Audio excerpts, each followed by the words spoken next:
Last week at Bellator 33, in front of a packed house in Philadelphia, Bellator lightweight champion Eddie Alvarez proved once again why he's viewed by many as MMA's best lightweight in one of the most action-packed fights of the year. And undefeated Olympian Ben Askren showed why he's recognized as one of the fastest rising forces in the sport as he captured the Bellator welterweight world championship. Tonight, the Bellator cage returns to the Seminole Hard Rock Hotel with 2 world championships on the line. Greatness will be defined as the top pound-for-pound female fighter in the world will be decided in the showdown for the Bellator Championship.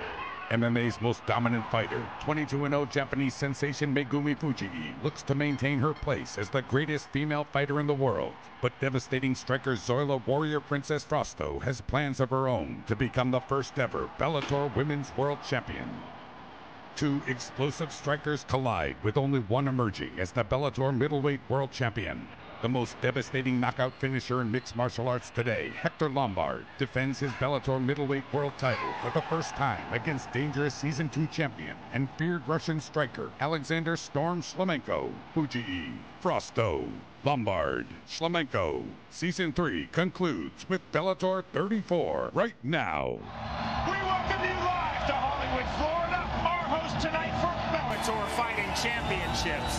This evening we're in the greater Miami, Fort Lauderdale metropolitan area at the Seminole Hard Rock Hotel and Casino for Bellator 34, which features 2 Bellator world title fights.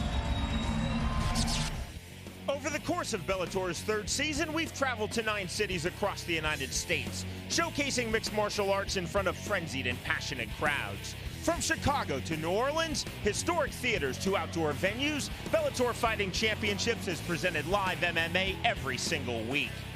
In Season 3, Bellator has crowned Zach Makovsky as the World Bantamweight Champion, and Cole Conrad is the World Heavyweight Champion.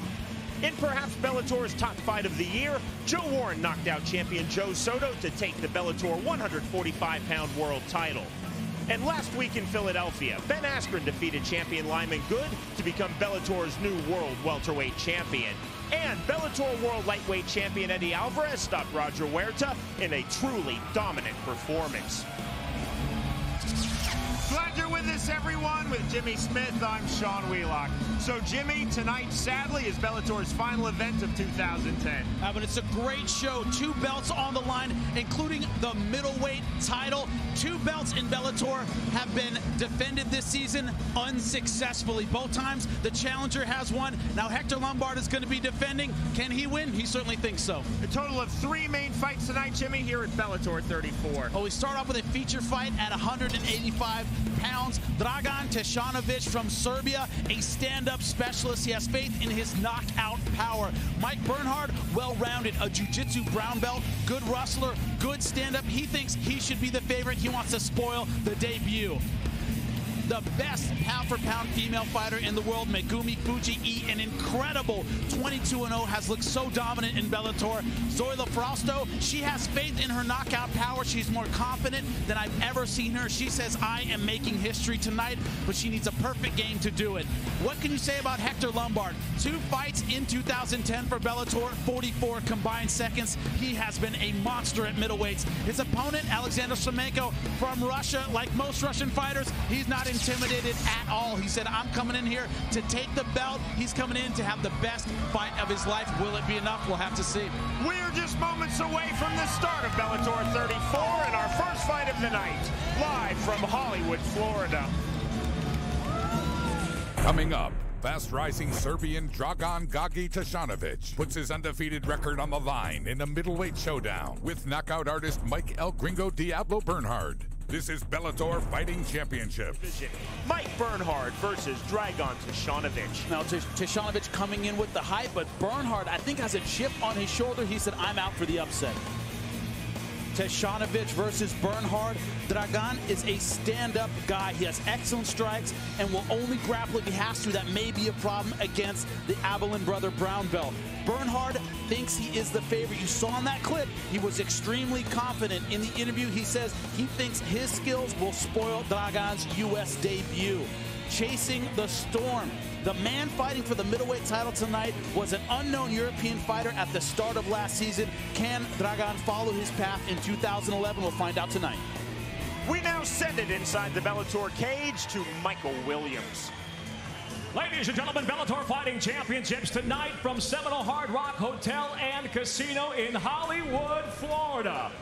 Tonight, the Bellator Season 3 finale with 2 world titles on the line tonight at Hard Rock Live. Bellator 34 is brought to you by Everlast and FullTiltPoker.net. Learn, chat, and play with the pros. We begin the evening with a special feature, 3 5-minute rounds in the middleweight division. And now introducing first, fighting out of the red corner. He wears the white at 6'3", weighing in at 185 3/4 pounds. With a wrestling and boxing background, the freestyle fighter brings a professional record with 8 victories, 6 by knockout, 1 by way of submission against 2 defeats. Representing Freestyle Fighting Academy and fighting out of Fort Lauderdale, Florida, introducing Mike El Gringo Diablo Bernhard. And across the cage, his adversary fighting out of the blue corner. He wears the black at 6'2", weighing in at 185 1/2 pounds. Tonight, making his U.S. debut, the submission wrestler with knockout power brings an undefeated professional record of 7-0, with 5 of those victories by way of knockout.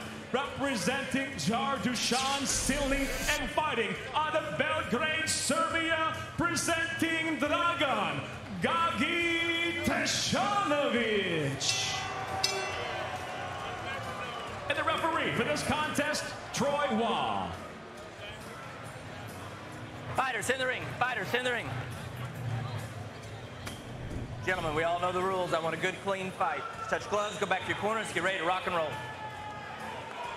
This fight is under the unified rules of combat. It is scheduled for 3 5-minute rounds. Elbows to the head are allowed, both standing and on the ground, and there is no kicking or kneeing the head of a grounded opponent. Bernhard in the white trunks. Teshanovic in the black trunks. Guys, Troy Watt is the referee. Are you ready? Fight, are you ready? Fight, are you ready? Fight! The bell in round number 1.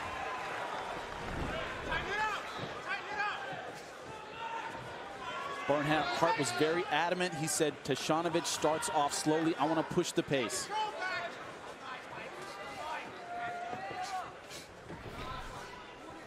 Teshanovic, new to MMA, did not even start training in the sport until 2006. Like the way Bernhard's throwing his jab out there. A little loopy with the right hand, but he's keeping that jab pumping. Something not a lot of guys do in MMA. Bernhard started wrestling at the age of 12. Started BJJ at the age of 18.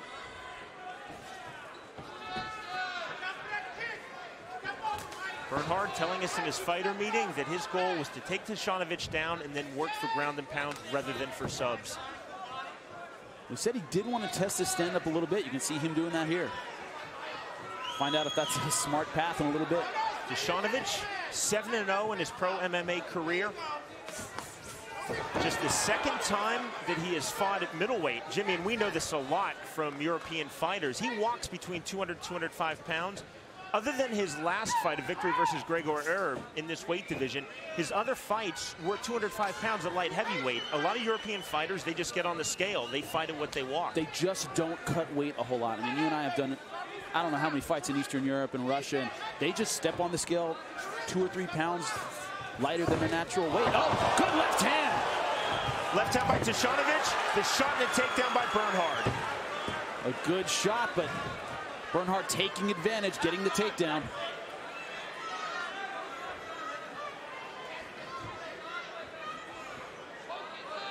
You can see the mentality here. Teshanovic is just trying to struggle back to his feet, has no interest in playing on the ground. Knee by Bernhard. Good job getting back to his feet. Teshanovic telling us he's much more comfortable standing than on the ground. He feels he's a much better kicker than a puncher. Well, he can say that, but that was a nice left hand he caught Bernhard with coming in. That's the problem, is Bernhard was coming in with punches. You saw that from the beginning of the round, coming in kind of wild. Knee by Bernhard.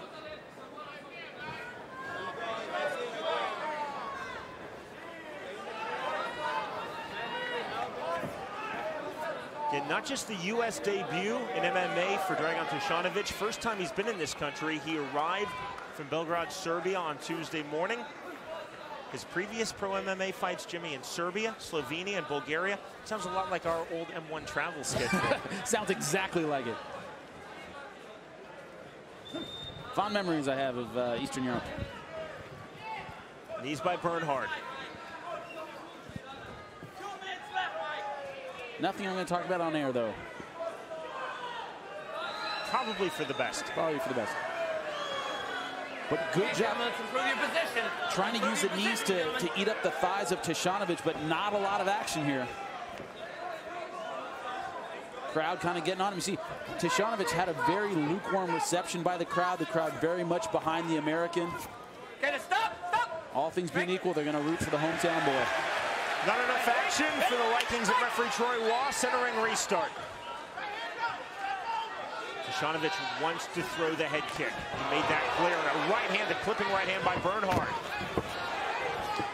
Bernhard moving in behind those punches. He wants this clinch. This is the range at which he is most comfortable. He wants the takedown, but to get in there, he's throwing a lot of hands. Throwing a little bit wild. Bernhard fishing for the outside trip, couldn't find it. Jimmy, you don't quite feel the way about the great sport of soccer that I do, but I will tell you that MMA fighters, and we've seen a few that have come from the soccer background, they all have excellent stamina and excellent balance. Great conditioning. Those guys can run forever. Go, gentlemen, improve your position. Final minute of round number one. Once again, we're ending up here against the cage. Knees to the ribs, knees to the thighs. Both fighters throwing knees in that sequence. Bernhard not really committing to that level change. Stop! Crowd starting in with the USA. You know who they're behind. All right, you ready? And the centering restart ordered by referee Troy Waugh. While doing his best to keep this fight moving. Head kick thrown by Tishanovic and missing.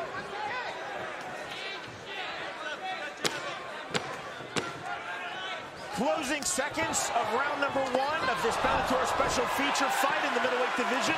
We will go to round two. Good. You okay, Mike? I'll give you some extra time if you need it, okay? I got it. Take him out, please. You got it? Okay, go ahead, drink your water. Listen to Marty. Super. Last kick was low. Up, okay?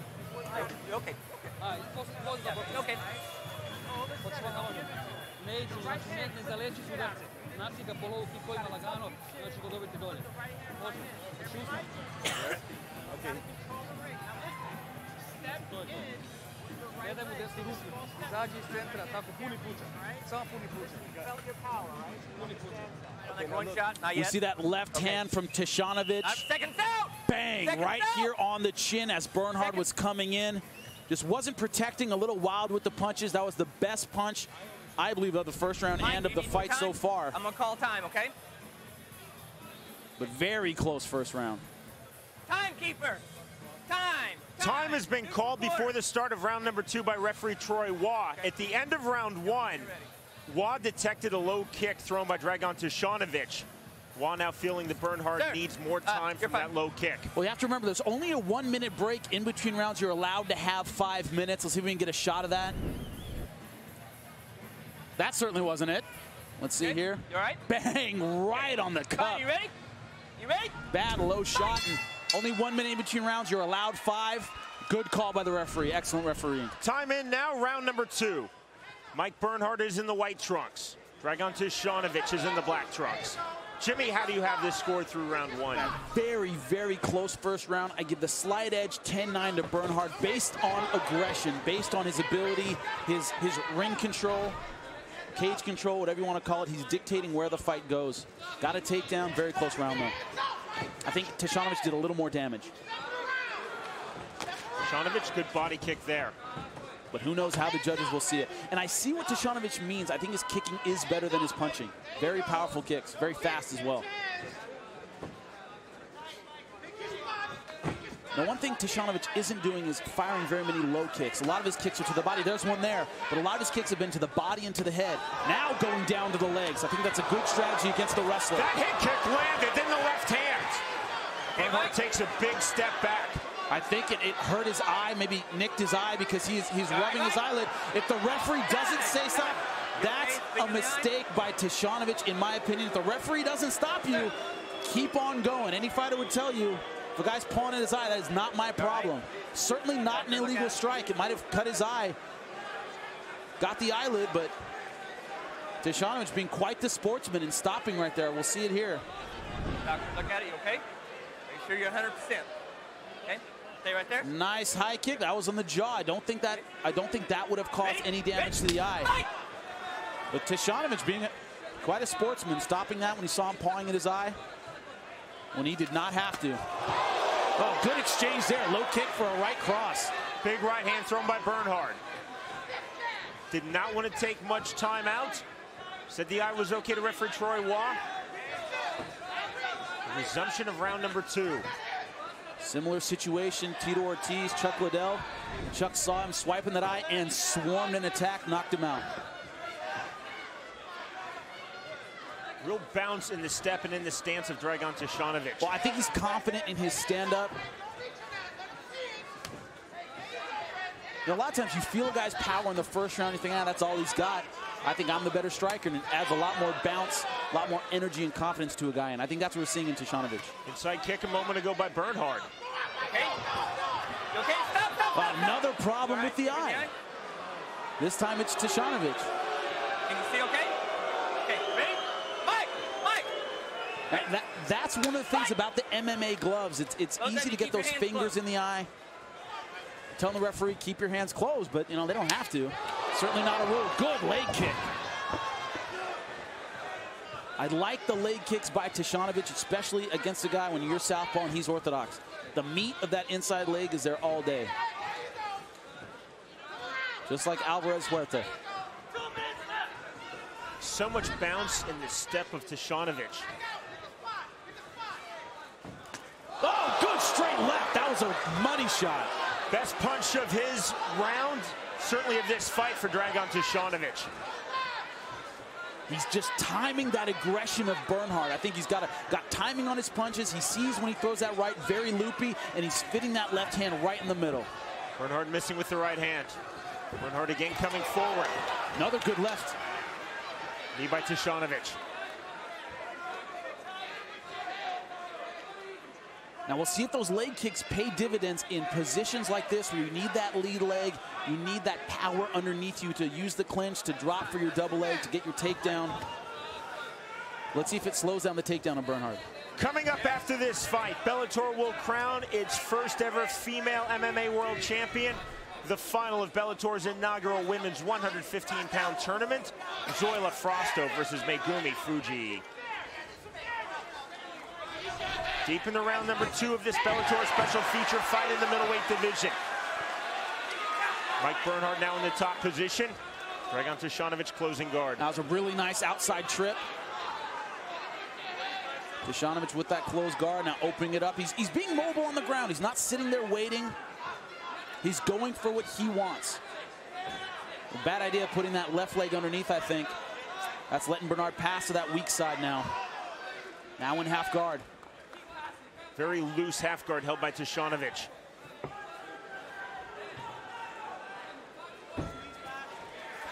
Good pass. Now Bernhard's inside control. What can he do with it? Only 39 seconds left. You can see that Bernhard wants to step over with the left leg. Tishanovic playing defense.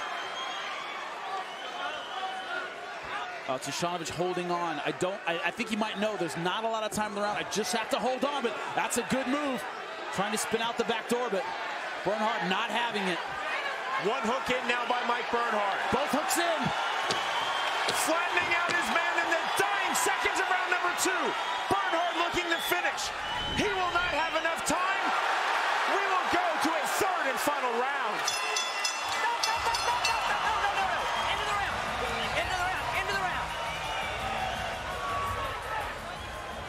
This beautiful left hand by Tishanovic right here. Beautiful shot. And toward the end of the round, Bernhard finally able to get that takedown with this beautiful outside trip. And at the end of the round, going for the rear naked, got both hooks in, got that arm underneath. But you see Tishanovic is all right here. He's not struggling that hard. I think he knew there wasn't any time left. Fighter, you ready? Fighter, you ready? Fight! Our third and final round of this Bellator special feature fight in the middleweight division. Mike Bernhard is in the white trunks. The Serbian, Dragan Tishanovic, making his US and Bellator debut, is in the black trunks. Jimmy, how do you have this scored? I have it all tied up. 19 apiece. I gave that last round to Tishanovic. The point is, will the judges give Bernhard the last round based on that last minute, last 30 seconds where he stole back the round? I thought Tishanovic did damage throughout the fight. I thought he controlled most of the round, but judges may see that last 30 seconds and give it to Bernhard. You never know. A very bad mouse is forming and forming rapidly under the left eye of Mike Bernhard. That eye is closing quickly. You know, two close, very close rounds, I think so. Oh, good uppercut. Clipping left hand. Tishanovic. Tishanovic just a little tighter, a little crisper with his punches. Throwing in bunches, combinations. A little more accurate. Now the question remains, who's going to turn it up in this round? See if they can seal this round and the fight. Because who knows, it could be 2 rounds to nothing either way. Very close rounds. Tishanovic is a sharp puncher. He's not a powerful puncher, he's a sharp puncher. No, he's not. He doesn't have a lot of KO power, but accurate. He'll sting you. His kicks have a lot of power. But I think he's hesitant to throw them now. Does not want to get taken down and lose a round based on the wrestling and grappling strength of Mike Bernhard. Tishanovic not going after that left eye of Bernhard. Surprisingly so. Tishanovic missing with that left hand. I think a problem that Tishanovic is having is he's done so well off of the offense of Bernhard. Bernhard's come in and he's been able to land those hands based on his counterpunching ability. But in this round, Bernhard isn't really going after him. He's not giving him the openings he was giving him in the first 2 rounds. Referee Troy Waugh just warning Dragan Tishanovic not to keep his hands open when he throws a punch. Close his hands, while warning him about sticking the fingers out when he throws the punch. That was the issue in round number 2. Certainly was.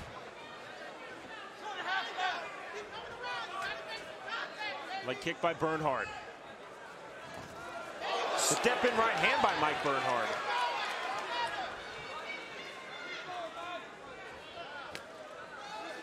And we'll have to see, can Tishanovic's offense work when Bernhard is not being offensive?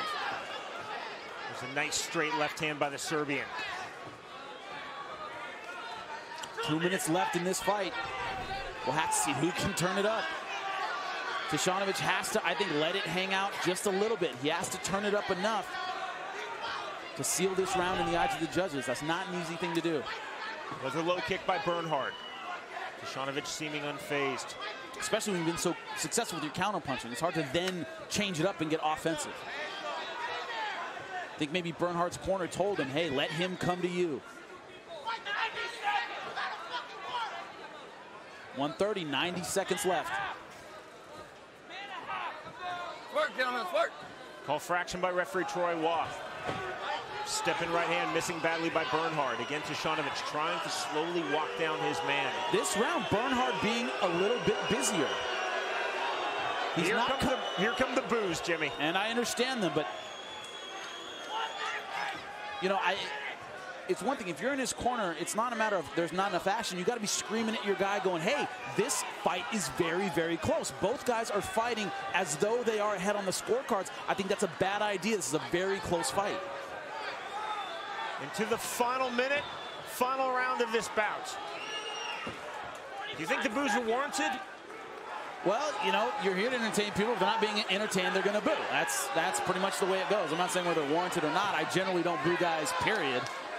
I certainly don't do it. Then again, you're a professional fighter. There you go. I just don't I respect the sport. I don't like booing people. I think it's the tentativeness of both fighters on the feet here in round 3 that's really getting this reaction from the crowd. They want more action in the stand-up. Right, like I'm saying, it's not even the crowd shouldn't urging these guys on. These guys should earn themselves on. It's a very close fight. You don't want to lose the decision based on the fact that you didn't pull the trigger in the 3rd round, which neither guy seems very willing to do. Dying seconds of this fight. Knee by Tishanovich, the bell, the end of the bout. When we return, we will learn the winner of this Bellator special feature fight in the middleweight division. It's either going to be Mike Bernhard or the Serbian Dragan Tishanovich. We'll see some of that action, most of it in the 2nd round. Nice offense, starting to get a home for that left hand was Tishanovich. Takedown at the end of the 2nd round, almost finished it with a rear naked choke, saved by the bell. Not as much action in that 3rd round, a little bit of a flurry at the end, but very hard 3rd round to score. Jimmy, on your unofficial scorecard. Well, I would give that last round to Bernhard. I give it 29-28 to Mike Bernhard, but very close very close all 3 rounds. Let's see how the judges see it. To end all suspense, here again is Michael Williams.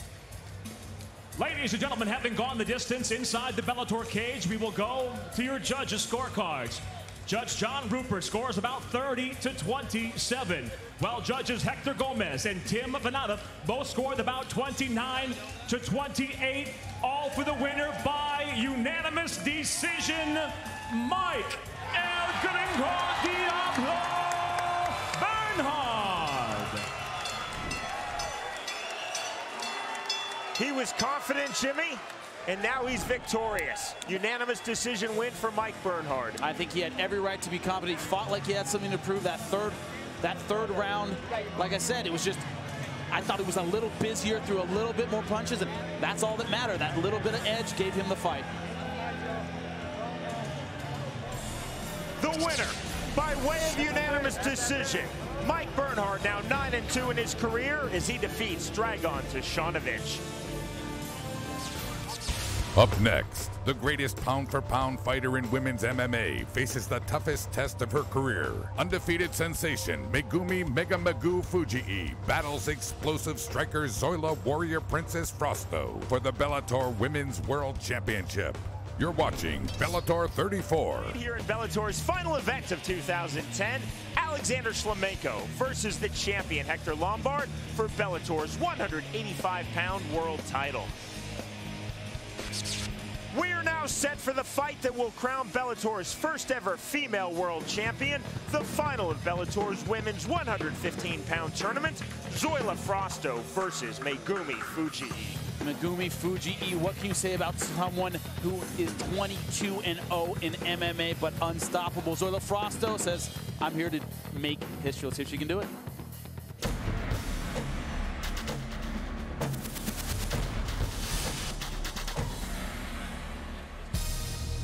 And now your first fighter set and ready to make her way to the cage fighting. Out of the red corner, this is Zoila Warrior Princess Frosto. Zoila Warrior Princess Frosto stands poised on the edge of greatness, but from the vantage point of an underdog as she stares across the cage at the greatest female fighter in the world. It's a position that Zoila is familiar with. I came to this tournament, you know, as the underdog. I made my way through by knocking out Rosie Sexton, and I got past the first round, the second round, and now here I am. You know, I'm at the finals, and again, I'm the underdog. A lot of people expect me to lose, but that's fine. You know, no pressure on me. I go in there and do what I do best, and I take home my belt. At Bellator 23, Zoila would deliver one of the year's most shocking upsets, knocking out the top-ranked and heavily favored Rosie Sexton to win her spot in the women's 115-pound tournament. It was the best feeling by far in my MMA career. To be able to pull off a win like that, you just can't measure that to anything else that you do in life. After beginning her career at 135 pounds, the challenge would be for Zoila to drop a significant amount of weight and still fight at her fullest capacity. I had to drop 32 pounds in a little over 3 weeks. Being a woman, it's not that easy, and my body did not agree with that. While the weight cut would be difficult, it would not stop Zoila in the quarterfinals as she dominated previously undefeated Jessica Penne. However, in the semifinals, Zoila had difficulty making weight, which had her considering a somewhat drastic decision. I was prepared to do whatever I had to get that weight off. I knew I had nothing left, so I was prepared to just, chop my hair off. It wasn't just that, but I was seriously going crazy. After finally making weight, Zoila battled tooth and nail with Jessica Aguilar to win a very close decision. Oh, good right hand. Returning home after that fight, she went right back to the gym and focused on the next and toughest challenge. I barely squeaked out of that fight, but I do believe I won. For this fight, I've prepared myself 100%, and I've been able to keep my weight down, so I feel a lot more confident. Now facing undefeated Megumi Fujii, Zoila is on a mission not just to capture the world title, but also to solidify her legacy in the sport and prove she's never to be counted out. The saying goes, to be the best, you have to beat the best, and that's what I plan on doing tonight. Zoila Frausto reached the final of Bellator's women's 115-pound tournament by defeating Jessica Penne by unanimous decision in the quarterfinals on August 19th, and then by defeating Jessica Aguilar by split decision in the semifinals on September 30th.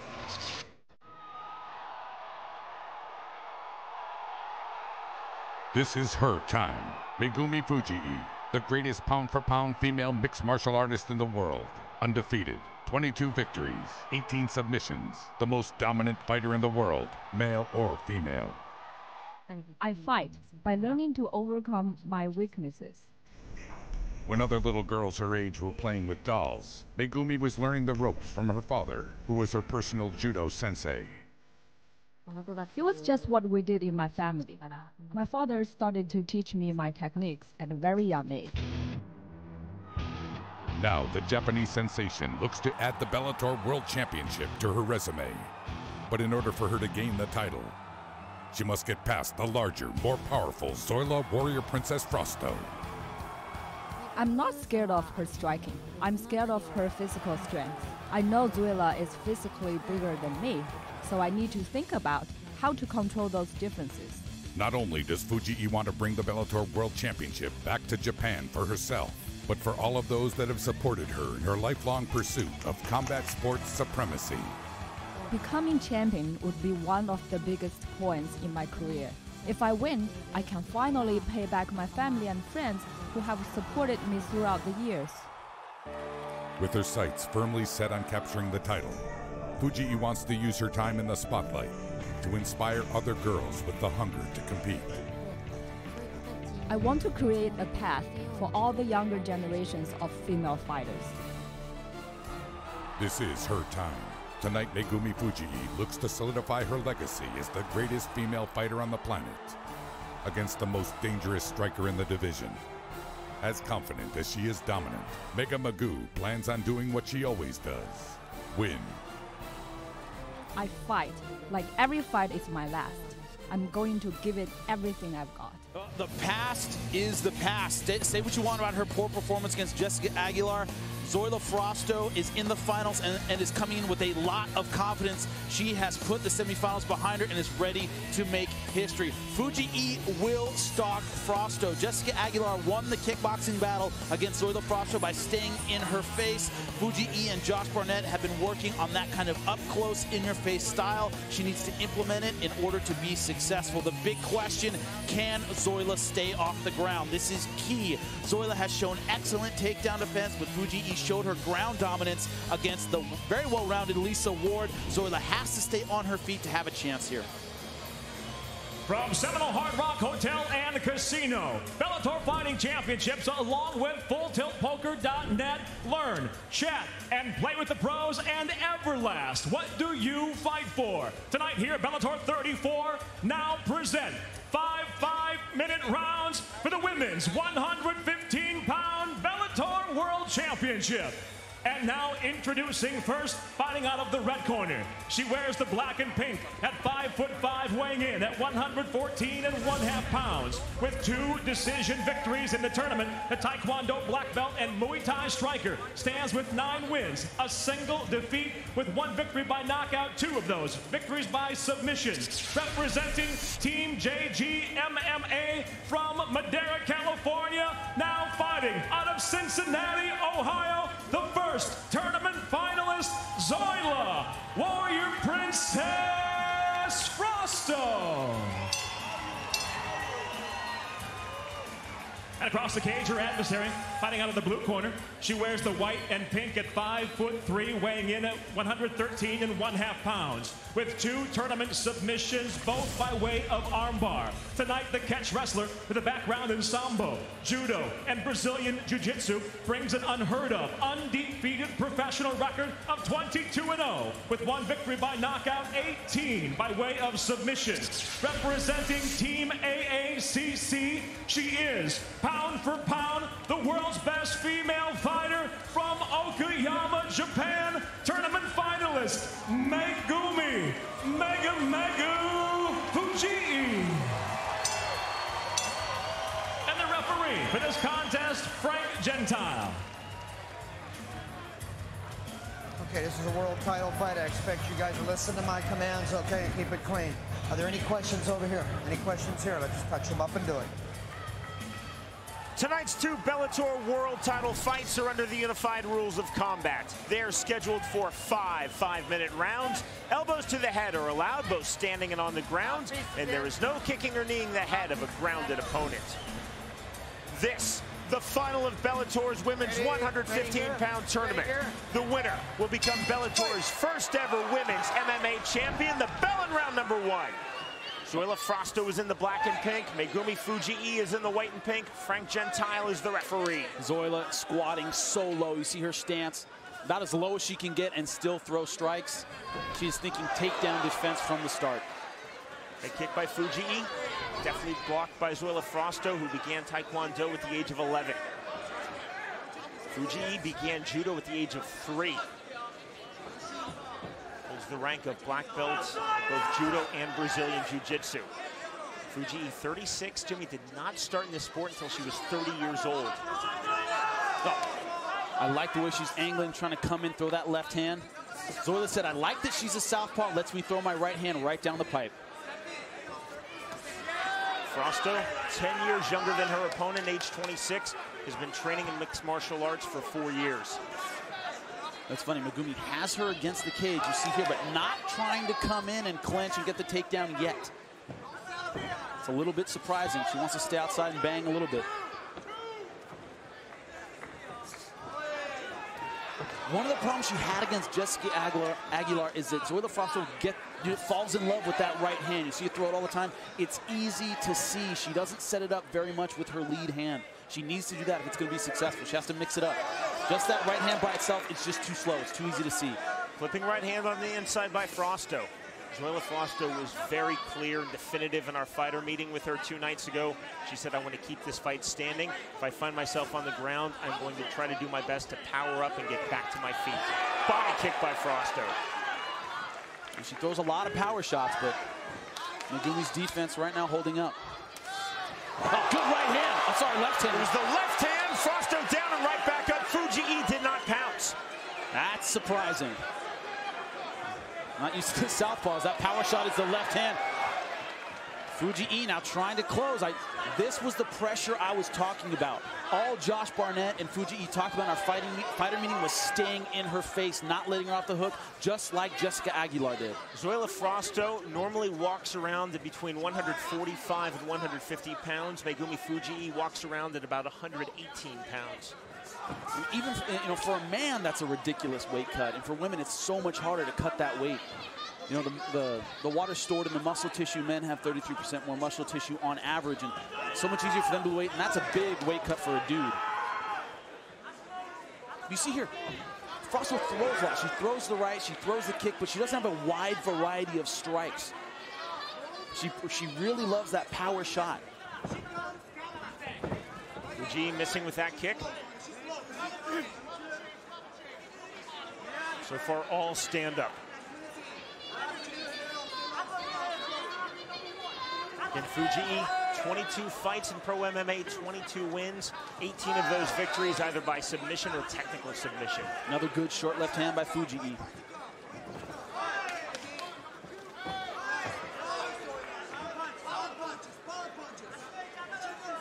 You hear George Gurgel saying power punches, and I got to disagree with him. She's throwing a lot of power punches, but Fujii is seeing all of them. She's just not setting it up effectively. Straight left hand by Fujii.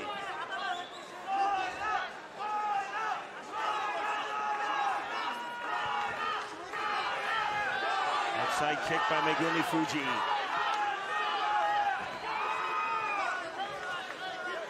Frosto missing with that right hand as she stepped forward. Another point is it's very tiring throwing that right hand over and over. This with the head kick by Zoila Frosto. Final minute of round number 1. See those little angles by Megumi Fujii. She does that really well. She moves left and right very quickly. Little bounce in her step makes her a hard target. Not moving her head quite enough, but you see, she can see those right hands coming. Again, Frosto missing with that big right hand.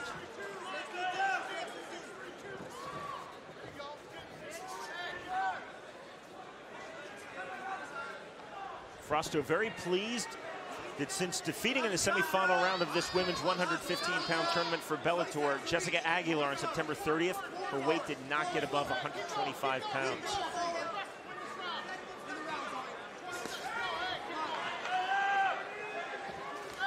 Big head kick in the right hand, and Frosto steps forward. Fujii might be hurt. She is backing up. I don't know if she'll have time to finish her. We'll have to see. She's in big trouble. Of round 1.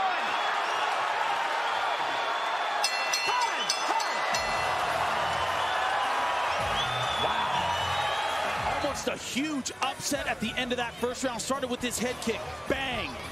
And then Zoila Frosto all over Megumi Fujii, moving backwards. And you see the physical dominance of Zoila Frosto once she gets in range, throwing all kinds of strikes. Man, Megumi was lucky to get out of that first round. Round number 2, again scheduled for 5 5-minute rounds. This, the championship bout of Bellator's inaugural women's tournament, contested at 115 pounds. The winner will be Bellator's women's world champion at 115 pounds. Jimmy, let's take a look at your scorecard. She took the last 30 seconds. I don't think it was enough to win back the fight, in my opinion. I give it 10-9 Fujii. I thought she controlled the entire fight. I thought she landed that the entire round. I thought she landed that left hand very effectively, did more damage. Frosto just won that last 30 seconds. But hey, it's easy to steal rounds, so let's see if the judges agree. Zoila Frosto is in the black and pink. Megumi Fujii is in the white and pink. It's very important right now. The big question is, how much was Fujii hurt? How much did she get back? The great heavyweight, Josh Barnett, former UFC heavyweight champion, the trainer, the coach of Megumi Fujii between rounds 1 and 2, Jimmy, he told his fighter no more low kicks. You see here the Fujii going back to what she was doing in that first round, keeping pressure on Frosto and angling. And Frosto, I think, realizes that kick is going to be more effective than the hands. That right hand just hasn't really landed effectively. Lead rights are hard to use, even against a southpaw. Got to set it up with that lead hook, throw some feints, throw something else to get Fujii off her game. One problem, one thing I'm seeing that I don't like from Fujii, she has her hands very low, kind of sticking her chin out. Zoila Frosto told us that she believed coming to this fight that Megumi Fujii had never really been punched hard in MMA. She's now been kicked hard in MMA. Certainly been kicked hard. Now, what's surprising me are things like that. She's catching that kick, but not going in for the takedown. Seems content to stand and bang. Straight left hand by Fujii.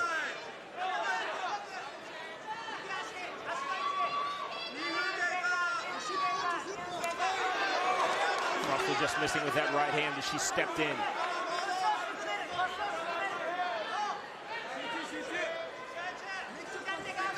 Against Jessica Penne, she used a lot of dirty boxing. She doesn't seem to want to get that close to Fujii. Doesn't want to get in there with a judo black belt and tie her up.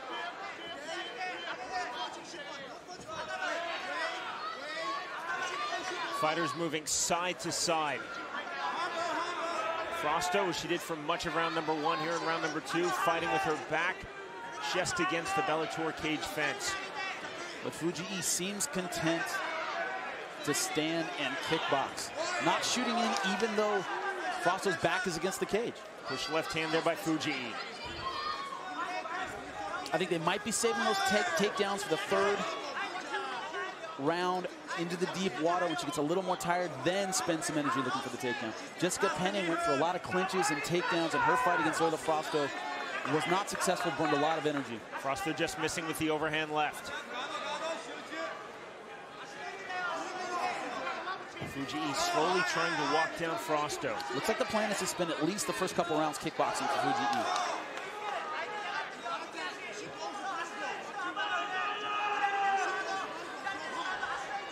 No, Frosto wants to get off of that right hand, get off of that head kick. Tried to throw the right there, couldn't do so. Frosto, we saw against Jessica Aguilar, doesn't wear damage that well. We can see it here, her face is swollen, lips are bleeding. Can't tell if the nose is bleeding from here, but she shows damage. The right hand by Zoila Frosto. You see in boxing, certain fighters swell up and bleed easily. And it's hard for the judges not to take that into consideration. Final minute of round number 2. Zoila steps out a little bit, but then is content to keep this position with her back to the fence.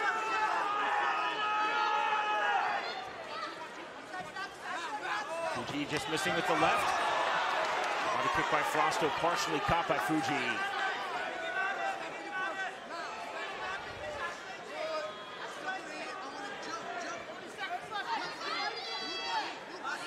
We'll see if Frosto tries to explode with her strikes at the end of round 2 as she did Jimmy at the end of round number 1. Yeah, trying to steal the last 30 seconds of the round, 20 seconds left.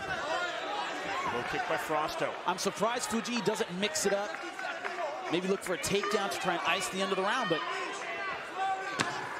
wants to kickbox. Round number 2 coming to a close. We will go to round number 3.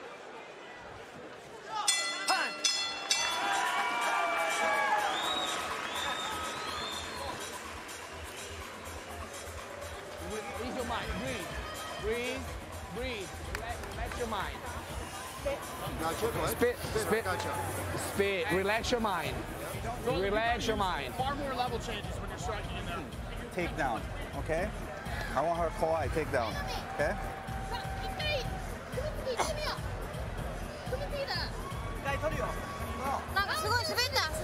Breathe. Relax. Okay, doing well. You're doing great, okay? Use that footwork, focus. She always throws 2 punches, then stops. Remember that. Get her to throw the 2 punches, then counter. Then use a tackle or clinch.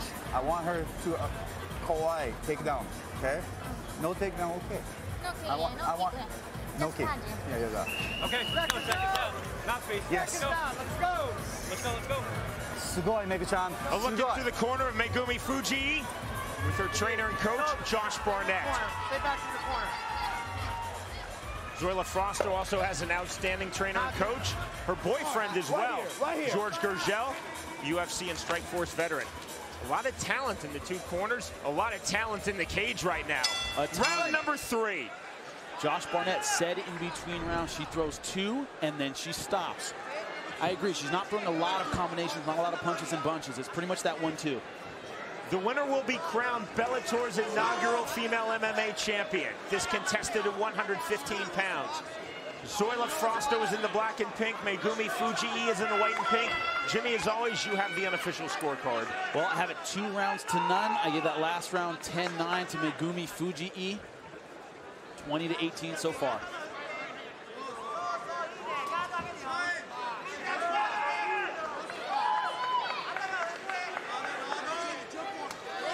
Seventh time in Zoila Frosto's pro MMA career that she has gone past 2 rounds. This is her 11th pro MMA fight, the 23rd pro MMA fight for Megumi Fujii. Jimmy, just the 3rd time that she has gone past 2 rounds. That is amazing considering how many times she has fought. But, with Josh Barnett, I don't think conditioning is going to be an issue.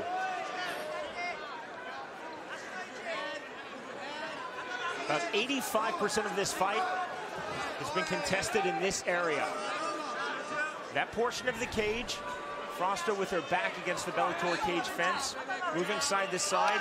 Fujii trying to slowly walk down her bigger opponent. A problem Zoila might have is that if this goes the distance, a big criteria in the judging is cage generalship, ring control, who's dictating where the fight goes. And she's had her back to the fence this entire fight.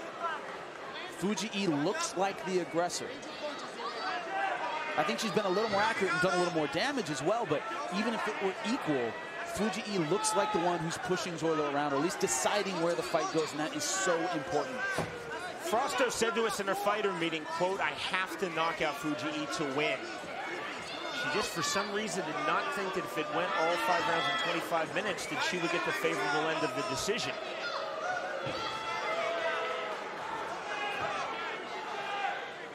That's a strange comment, because against Jesse Aguilar, she certainly did. Coming up after this fight, our second world title fight of the night here at Bellator 34. This for Bellator's 185-pound world title. Alexander Shlemenko versus the champion Hector Lombard. Crowd's starting to get a little restless here. I think just about everyone is surprised. Oh, good right hand. Now it's Fujii up against the cage. The left eye of Megumi Fujii is starting to close. And Frosto letting go with some big right hands. But this time, plenty of time left in the round, 2 minutes. Frosto just missing with that head kick. And Fujii not going in for a takedown. Content to stand here. I have no idea why. It looks like Frosto would be right for a takedown, but Fujii not going for that. Now it's Zoila Frosto trying to walk down Megumi Fujii. Frosto landing with the left.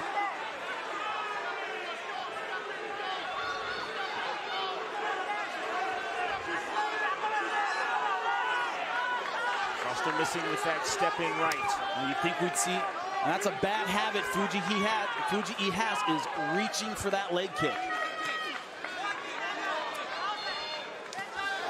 Haymaker right by Frosto, just missed over the top. She throws that right hand, Jimmy, with some very bad intentions. She certainly does. I'm just amazed that even when Frosto's coming in, throwing punches, Fujii doesn't change her level and go for a takedown. That's where she has the advantage, is on the ground. Frosto missing with that low kick. Fujii stepping forward with the combination. And again, it's Zoila Frosto, not walking down her smaller opponent, not fighting in the center of the Bellator cage, but essentially with her back against the Bellator cage fence. Now stepping out a little forward. I think she's worried about the takedown, but she does well when she moves in just like this. And yet she's not doing it very often, but she is pouring it on now. Fujii is taking a lot of damage. This is what Fujii cannot do. She cannot trade punches with Zoila Frosto. Frosto is just too big, too strong. Frosto clearly has the heavier hands. And that is a bad mouse under the left eye of Megumi Fujii. Now Fujii showing the damage from this round. Zoila Frosto making a big statement in this round number 3. And we are headed to round number 4.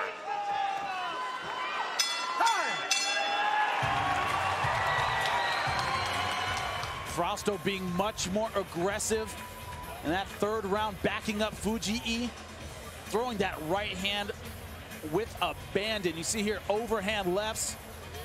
Fujii on her heels, moving backwards. When she's able to use her physical gifts, when she's able to use her strength, when she's able to get Fujii moving backwards, she does very, very well. Heading into round number 4. One of these two fighters will emerge from this bout as Bellator's first ever female champion. This, the final of Bellator's women's 115-pound tournament. And here is round number 4, the first time either fighter has gone past 3 rounds in their respective MMA careers. Jimmy, on your unofficial scorecard. Well, I gave that last round to Zoila Frosto, 29-28 Fujii so far. Zoila Frosto is in the black and pink. Megumi Fujii is in the white and pink. Virtually all stand up thus far in this bout.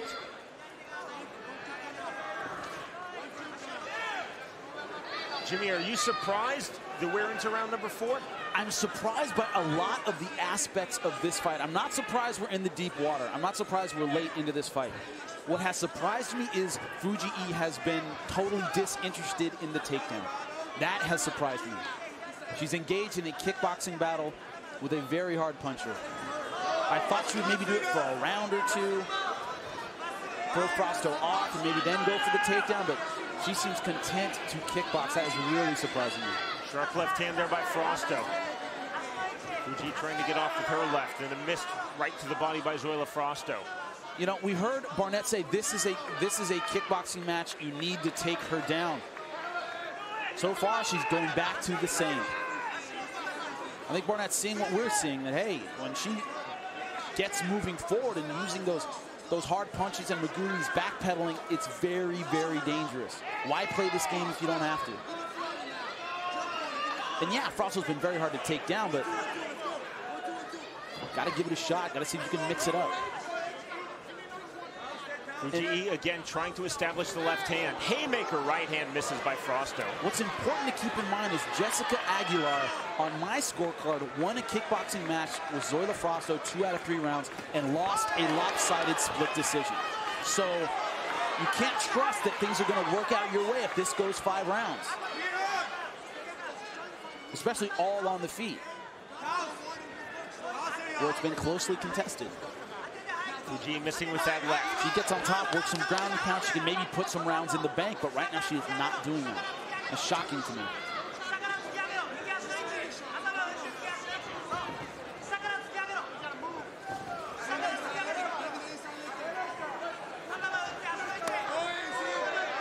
Once again, hands going down, looking for that kick. Another low kick by Frosto. You can see low, low, high. That's what a good kickboxer does. Good left hand. The left and the right to follow, just missed. Another low kick by Frosto. That found the mark. Fujii's angling seems to fall apart when she's under attack. She does well when she's attacking. She angles well. But when Frosto moves forward, Fujii goes straight back with her hands down. Her angling just seems to fall apart when she's under attack. Step in left again by Megumi Fujii. And I think Fujii has won the majority of this round now. Now finally a clinch. The clinch, will the takedown follow? Crowd is cheering. They know how good Fujii is from the clinch with her judo, with her groundwork. Knees by Megumi Fujii. Knees to the midsection. Frosto so strong. We saw her basically throw Jessica Penne around in this position. Now Fujii kneeing the inside of the thigh and a knee to the stomach. She has a double underhooks, that body lock. Being very patient here, not really trying any inside or outside trips. Not going for any throws yet. But now Frosto has that underhook. I think she's strong enough to pull out of this position. And again, Fujii's first combat sport was judo, so she has more trips and throws than conventional takedowns. A ton. Nice knee to the head, another one. That second knee went right into the left eye of Zoila Frosto. Final minute of round 4. Body lock held by Fujii. Now let her hands go. Frosto putting a lot of pressure on Fujii here. And she's throwing, but she's not throwing a whole lot. This is where Fujii took down Lisa Ward last time. Up against the cage in the clinch. Now Frosto able to pull out of the throw. Fujii went for the head and arm throw, could not get it.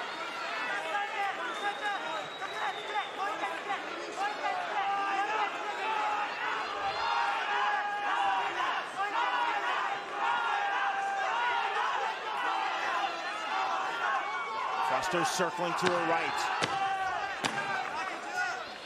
Dying seconds of round number 4. And we will head to a 5th and final round.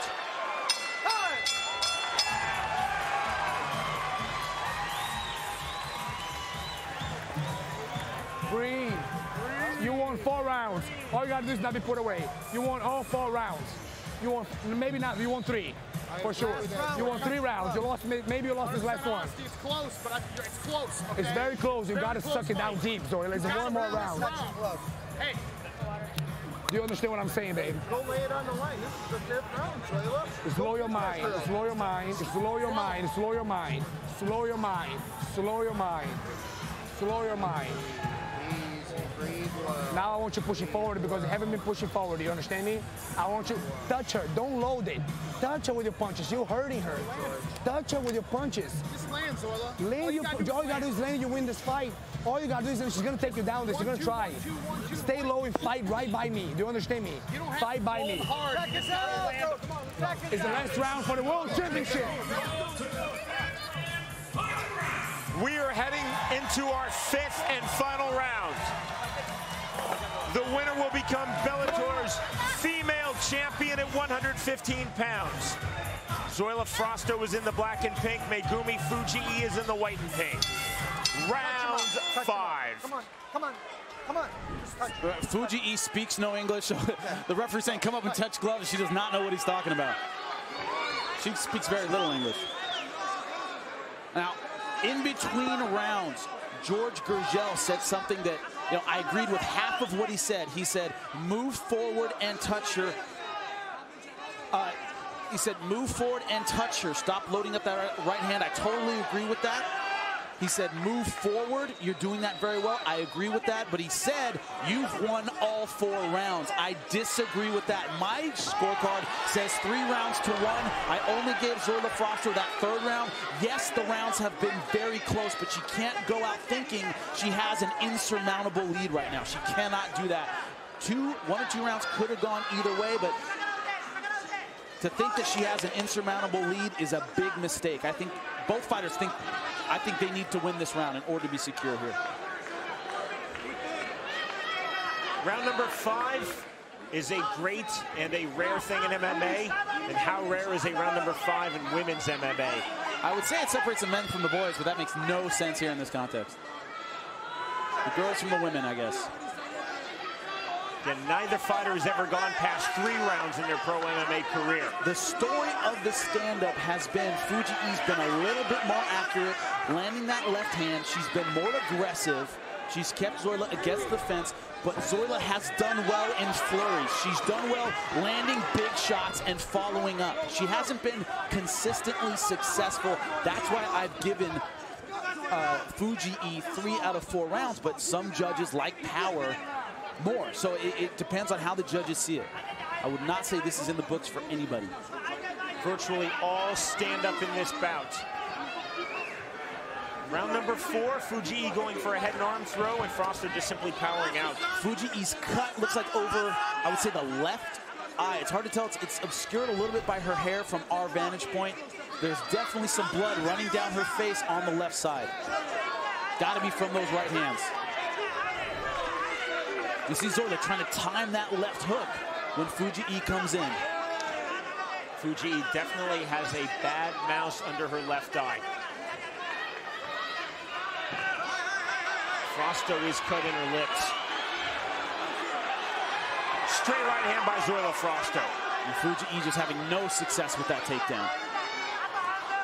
Nice left hand by Fujii as she stepped forward. Good body shot by Frosto in return.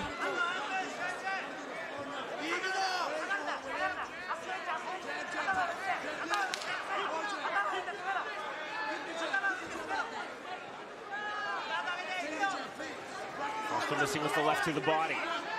Now, Frosto doing what she has done all 5 rounds. I think she's finding that maybe a little bit more success in those later rounds as Fujii's slowing down. She can't read the punches. Mouse under the left eye of Zoila Frosto starting to look a little worse now here in round 5. Fujii doesn't keep her hands very high. She relies on her ability to read punches and move her head. And as you get tired, that gets harder to do. And both these ladies are battered to death.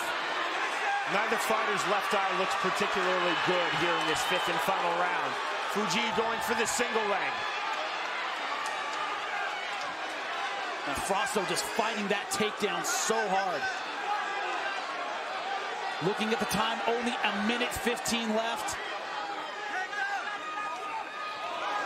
Fujii going over the top with the left hand. We've seen it over and over, Sean. 5th round, 3rd round, the final round of any fight.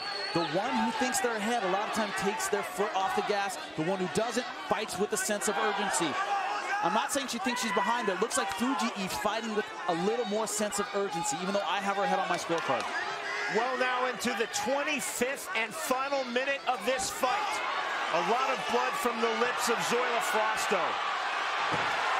Finally with the takedown. This crowd going ballistic, but 30 seconds left. Yeah, she's outclassed on the ground, but she knows enough to hold a tight guard and wait for the bell. Tight low guard indeed held by Zoila Frosto. Remember, Frosto told us in our fighter meeting she thought that her only way to win was by knockout. There will not be a knockout. There will not be a submission. This fight will be determined by the 3 state of Florida judges' scorecards. It's up to them now. We've got to see what happens. The bell, the end of a tremendous championship fight. Unbelievable. We'll have to see. Did Zoila Frosto make history, or does history continue with Megumi Fujii?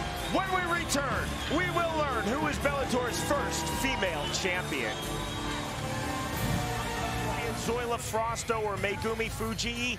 Jimmy, on your unofficial scorecard. I have it 4 rounds to 1 for Zoila Frosto, but a lot of those rounds could have gone either way. I would not want to be a judge in this fight. Ladies and gentlemen, for the decision, we'll go to your judges' scorecards. Judge Hector Gomez scores the fight 48-47, seeing the fight for Frosto. Your second judge, John Rupert, scores the bout 48-47, seeing the fight for Fujii. Your third and final judge, Rich Green, scores the bout 49-46 for the winner by split decision.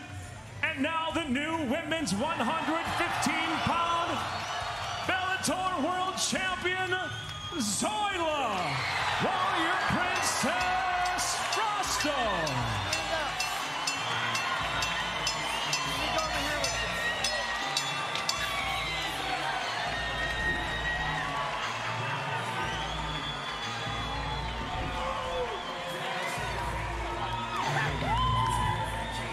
Zoila, you said you were here to make history tonight, to beat the unbeatable fighter, and you did it. An amazing performance. Just tell me how you feel right now. It's the best feeling in the world. A lot of people said I couldn't do it, and I've been through so much. I deserve this spot. I worked so hard, and I got the Lord to thank. Bjorn, she's what Bellator's all about. You like taking fighters, making them warriors, making them champions. She went down that road. Zoila, you are everything Bellator is all about. We gave a world-class fighter an opportunity, and you won our world title. Congratulations. Spectacular performance. Megumi Fujii, the greatest streak in the history of mixed martial arts. Ladies and gentlemen, give her a hand. 22 victories in a row. A very hard fight tonight.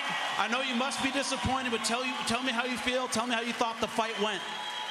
この試合はどういうふうに戦ったか感想を聞かせてください。そうですね。彼女の得意な分野で私も戦いたかったので、ちょっと打撃が多くなってしまったんですけれども、自分のベストを尽くせたと思います。すごく良かった。I wanted to fight in her area, so I did a lot of my striking, but I did my best. You may be a fighter from Japan coming in here to the United States to fight, but I know you have a home here with this Florida crowd. They were behind you from start to finish. You've earned everyone's respect. Thank you very much. 日本から来て試合をしてたんですけれども、このフロリダのみんなは藤井さんのホームみたいなのをみんなが応援してくれていました。Thank you very much, Fuji. We'll see you again. Thank you. With that victory, Zoila Frosto wins Bellator's women's 115-pound tournament and becomes Bellator's first ever female world champion.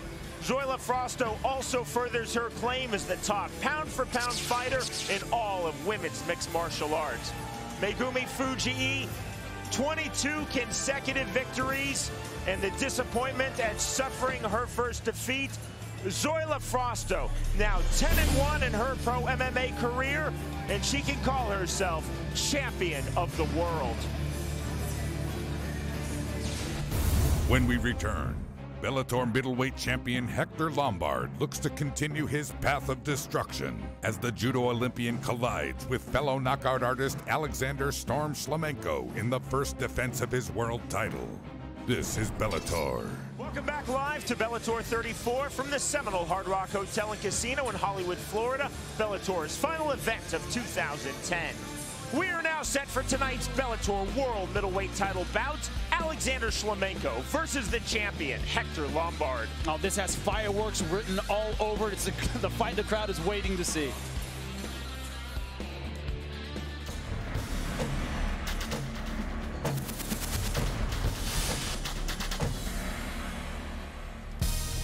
And now the first fighter set and ready to make his way to the cage, fighting out of the red corner, Alexander "Storm" Shlemenko.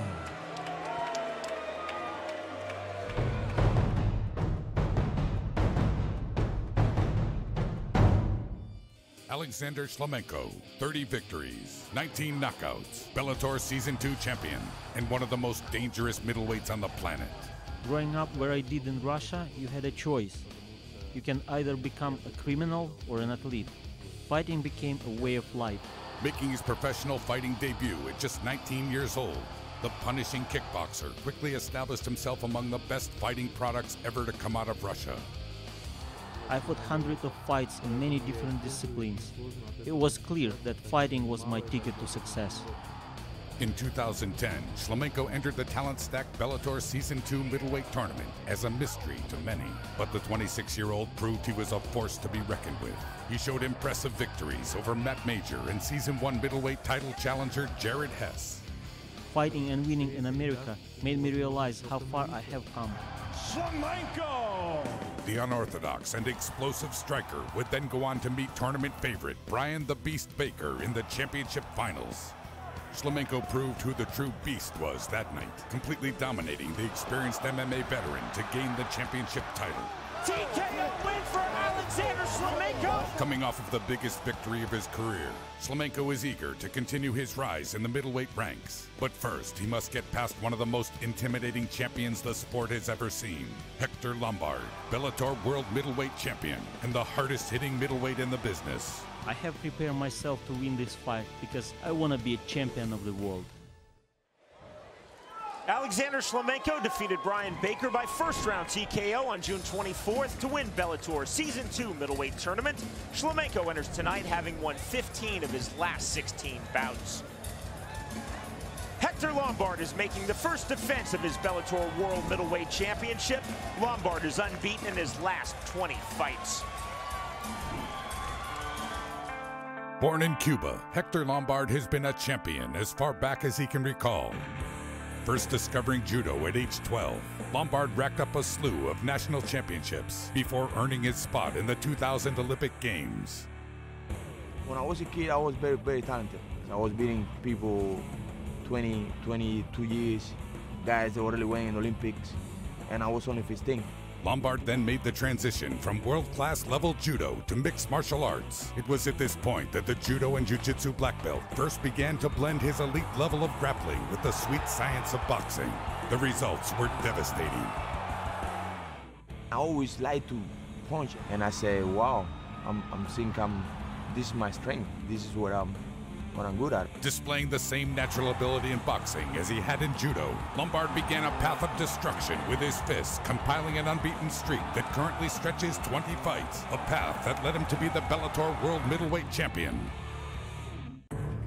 When the Bellator belt it was a payoff for all my sacrifice and all my hard training. It was kind of like I accomplished something that I always wanted, to be a champion. Returning to the Bellator cage in 2010, Lombard's mission was simple. Send a message to the rest of the middleweight division, first with a brutal and stunning 6-second KO of UFC veteran Jay Silva. Game, set, match, Hector Lombard in a Mike Tyson-like performance. And then at Bellator 24, it took just 38 seconds to dispatch battle-tested former NFL running back Whisper Goodman.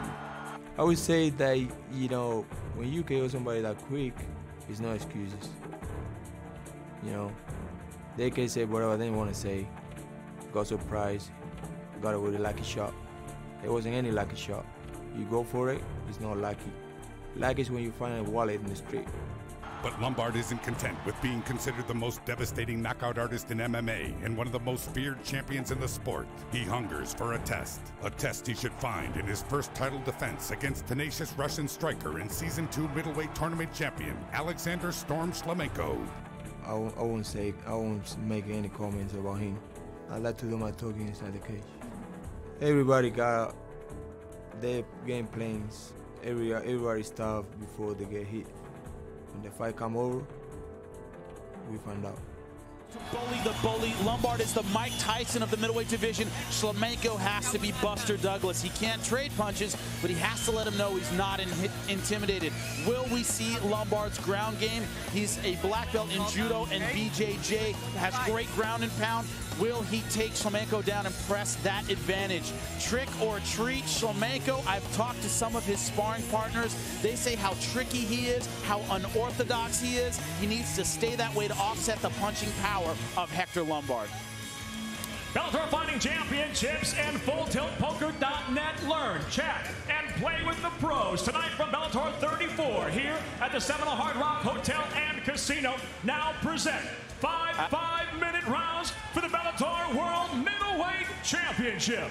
And now introducing first, fighting out of the red corner, he wears the black at 5'11", weighing in at 184 3/4 pounds. The Russian Army combat-trained striker brings a veteran professional record with 30 victories, 19 by knockout, 4 by way of submission against 4 defeats. Training out of Saturn and representing Rus fighters, the Bellator Season 2 middleweight tournament champion from Omsk, Russia, introducing the challenger, Alexander "Storm" Shlemenko.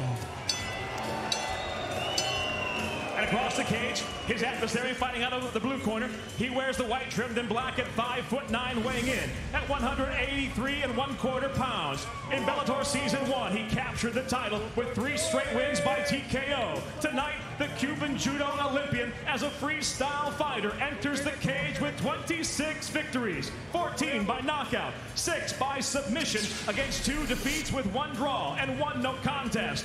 Widely recognized to be one of the top middleweights in the world today, by way of Queensland, Australia, fighting out of American top team, Coconut Creek, Florida, presenting the defending Bellator World Middleweight Champion, Hector Lombard. And inside the cage, the referee in charge of the action, Troy Waugh.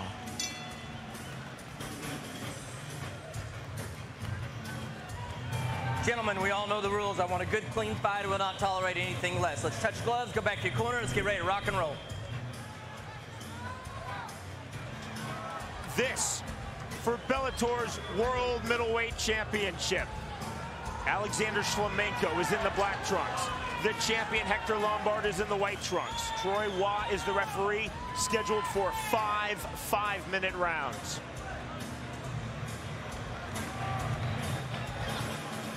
Judge, are you ready? Judge, are you ready? Judge, are you ready? Fight, are you ready? Are you ready? And he charged out, ready to go. You ready? Fight! Why am I not surprised? Round number 1. I think I know the strategy here. Hector Lombard is moving forward, punching. Shlemenko opens with a head kick. Lombard swinging and winging early.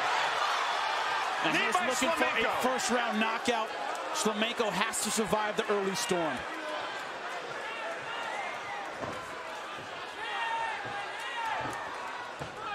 Lombard going for the judo throw. Couldn't find it. Bouncing the step of the Russian Alexander Shlemenko. He likes those tight inside punches. A cut on the top of Hector Lombard's head. Might have come from a headbutt. Their heads were very close together. Good right hand. Cut is in the hairline. Big left punches. Left-handed punches. Spinning back fist by Shlemenko, and he pays the price. That uppercut is there all day. And there's the takedown. Takedown from the body lock by Hector Lombard. Close guard by Alexander Shlemenko. Oh, that's a big elbow. Hector Lombard so short, so powerful on the ground. Shlemenko trying to lock up the triangle, but no luck with that.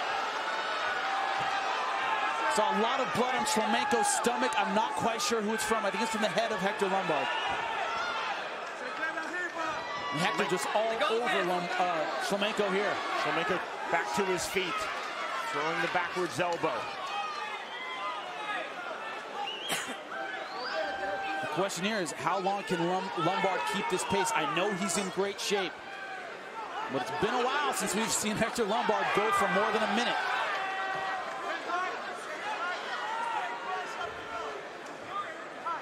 A lot of bounce in the step of Alexander Shlemenko. There better be a lot of bounce in his step. He's got to keep moving. Lombard walking forward, and again, bleeding from the cut in his hairline. Body kick, caught, and the takedown by Lombard, closed down again by Shlemenko. And I think this is where Lombard has a distinct advantages on the ground. Not only with his judo and his jiu-jitsu, but his ground and pound. Watch the thumb, Hector. Watch the fingers in the eyes, Hector. Lombard, for good reason, has been seen as of late as a pure striker and knockout puncher in MMA. But again, he played judo for Cuba at the 2000 Olympic Games and is a black belt in Brazilian Jiu-Jitsu. Under Marcus Conan Silveira, an American top team. Phenomenal jiu-jitsu coach, but good sweep by Shlemenko. Top position by Alexander Shlemenko and looking for the rear naked choke. Now he's going for the arm. Closed guard again by Alexander Shlemenko. Lombard just straight arm bar. Lombard just moving too well.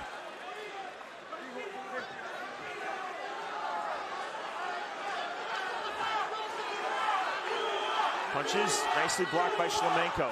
Shlemenko said one of his keys to victory, keep his hands high. See a nice knot over the right eye of Shlemenko. Keeping his hands high means on the feet and on the ground. Yeah, it doesn't matter where you are. No one can eat many of those shots. That is a big knot above the right eye of Shlemenko. I give him credit. He is hanging tough, trying to stay defensive on the ground. Big key to this fight is dragging Hector Lombard into the deep water, frustrating him for at least that first couple rounds and seeing if you can get something done in the third, fourth, fifth round. Another big elbow strike by Lombard. Man, you can hear that head just thudding off the ground. Very low closed guard held by Shlemenko, below the waistline of Hector Lombard. It's more of a sweeper's guard. Hard to get submissions there. You need to walk your legs up to get a lot of submissions. Usually guys are looking for a sweep or they're looking to do that. Put their foot on the hip and stand up and have their guard that low. Left hand to the jaw by Lombard. Final minute of round number one. Shlemenko now walking up his guard, repositions. Another short elbow by Lombard. There's a time when having a short, stocky build hurts you, and there are times it helps you. On top, with ground and pound, it helps you. You can throw punches and not leave a whole lot behind.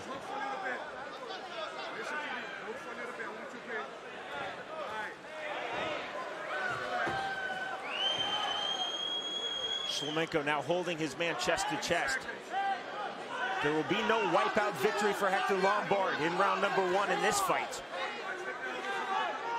Lombard, though, in a dominant position at the moment. Watch the top of the head. Closing seconds of round number one of this title bout, and we are headed to round number two.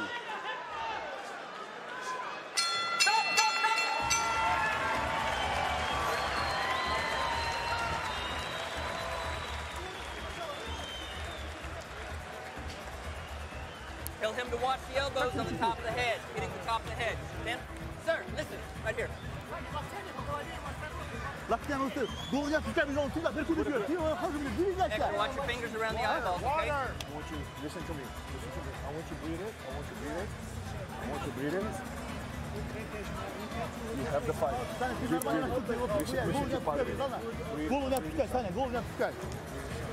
have the fight. It's yours. Breathe inside.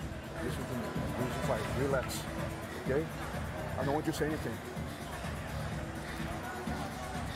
Breathe in. Relax. Relax.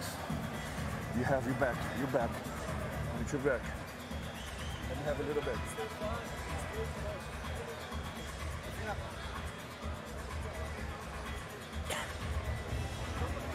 Bellator middleweight, Brian Baker Watching cage side here at Bellator 34 at the Seminole Hard Rock Hotel and Casino in Hollywood, Florida. Accompanied by his trainer and mentor, Thomas Wildman Denny.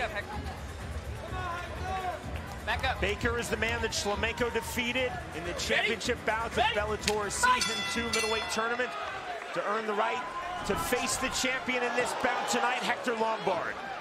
Shlemenko is in the black trunks, Lombard is in the white trunks. Spinning back kick and then the takedown. The problem is Hector closes distance so effectively. If you spin, you turn, he is all over you. He doesn't sit back and wait. He doesn't pull back off the spinning moves. He goes in, which is what you're supposed to do. He does it very well. 3 judges scoring cage side from the state of Florida. Jimmy, you have the unofficial scorecard. 10-9 Hector Lombard. He certainly won that first round. I wouldn't call it a 10-8 just because they're so incredibly rare in MMA. I would say 10-9 Hector Lombard. I always wonder what it's like to be a referee. Shlemenko speaks no English. He does not know what you are saying. So you're saying let go of the fence. He doesn't know what you're talking about. Not an easy thing to do. Troy Watt had to slap the glove, and then Shlemenko took the hint. Yeah, and then he gets it. Got a lot of physical cues. Shlemenko has told us that he wants to represent pure strikers in mixed martial arts.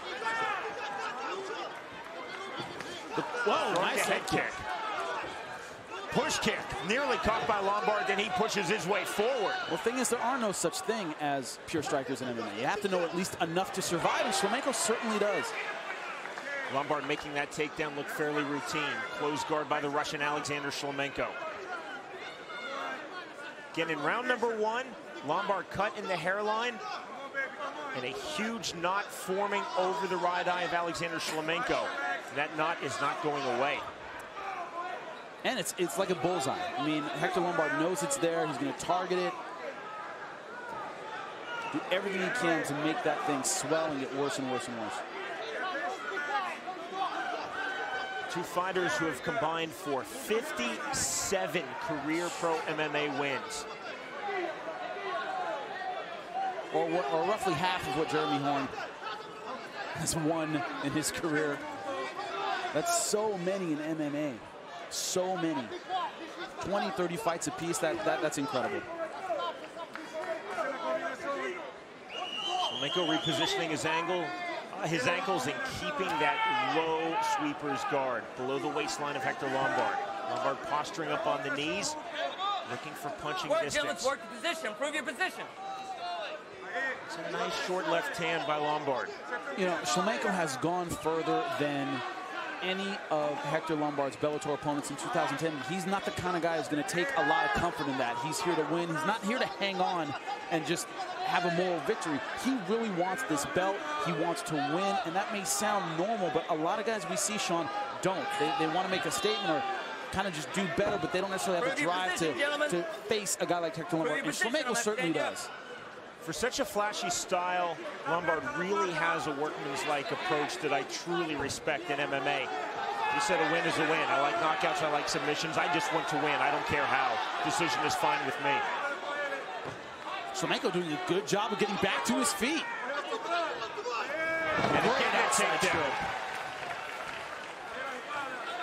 Lombard again getting the back of Alexander Shlemenko. Good uppercut with the right hand by Hector Lombard. Shlemenko likes turning his back, but he does it very quickly. Tries to get back to his feet before Hector can take him down again. Or, I'm sorry, before he can sink his hooks in. Body lock held by Lombard. Lombard telling us that he absolutely never trains judo anymore, but he still puts on the gi 3 to 4 times a week to train his Brazilian Jiu-Jitsu. Body kick by Shlemenko. Oh, good right hand. And one thing you cannot question here is Shlemenko's chin or heart. He's taken some very hard shots, Sean. Lombard continuing to walk forward. That knot getting bigger and bigger over the right eye on the forehead of Alexander Shlemenko. And again, the takedown, the double leg by Lombard. He's making those takedowns look less than difficult. No, he certainly is, and it's that physical power. Once he gets in and gets a hold of you, he's just so physically dominant and takes you down every single time.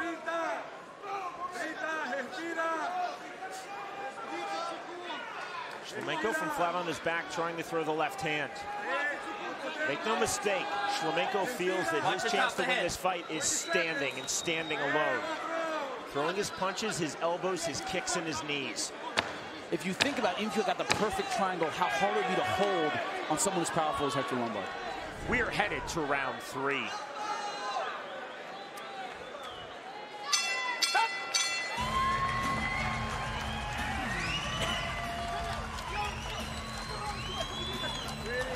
Sente aqui, sente aqui, sente aqui. Mira-me, mira-me e eu quero que tu respire. Respira, respira pouco. Aí, aqui, está de volta.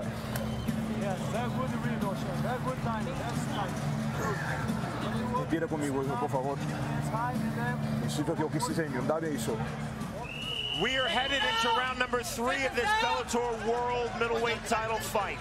Alexander Shlemenko versus that man, the champion Hector Lombard. Go ahead and step out. In between rounds, the ringside physician taking a close look at Alexander Shlemenko. I think he's all right so far. Back up.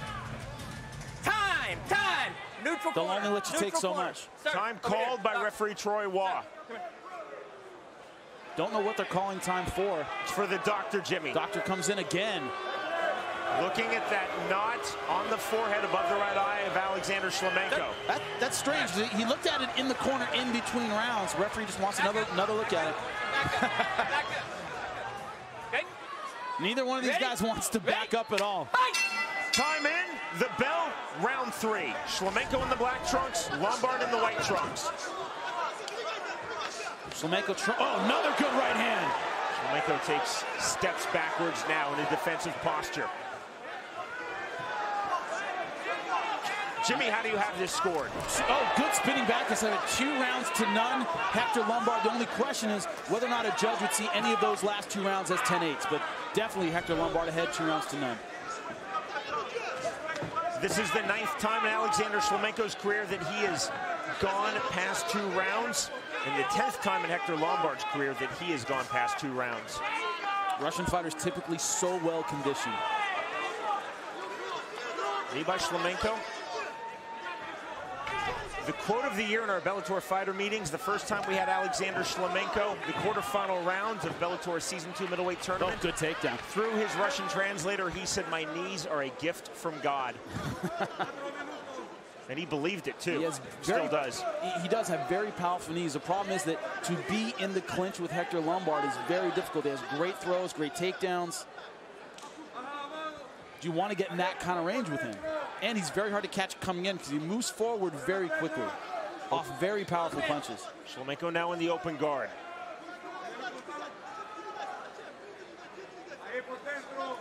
Alex, Nigola. Closed guard again, a low closed guard held by Shlemenko. Rewind to the first season of Bellator against Jared Hess in the late round, into the 4th round. Hector Lombard looked fresh, still doing damage, still punishing. He keeps the pressure on. Watch the fingers. Obviously, Shlemenko has a better chance dragging into the late rounds, but so far, Hector looks to be in good Work, shape. gentlemen, let's work. Shlemenko looking to the referee, Troy Waugh. Again, Shlemenko speaks no English. Waugh speaks no Russian, but Shlemenko, I believe, claiming that he was thumbed or fingered in the eye by Hector Lombard. It may be that or maybe inactivity. He may be looking at the ref going, hey, nothing's going on. Let's stand us up. Now on top of the head. Ready? Ready? Fight! Centering restart. Shlemenko right now where he wants to be on his feet. Quite possibly Lombard wants to be on his feet as well. But clearly Lombard getting the better of things on the ground in this fight. Another knee by Shlemenko.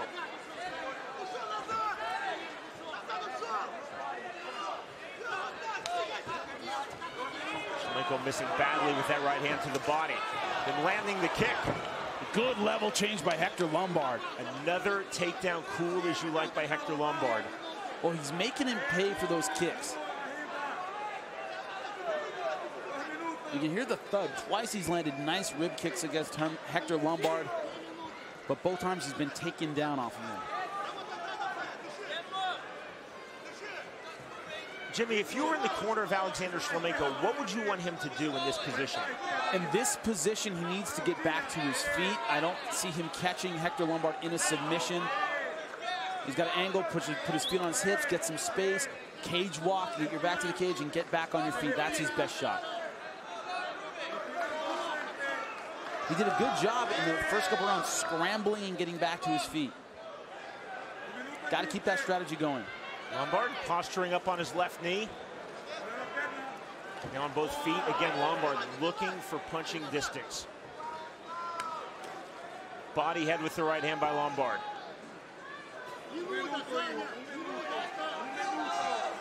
Again, Shlemenko closes guard. Improve your position, gentlemen. Improve your position. Minute 15 of this fight. Again, scheduled for 5 5-minute rounds. Crowd's starting to get a little restless here. But also the style of Shlemenko seems to be tie him up, get it back to the feet. Not enough action for referee Troy Ross, so the stand-up. Spinning back kick, and that landed by Shlemenko. It didn't even slow Hector down. He took his shot, just kept on walking. Lombard didn't even wince.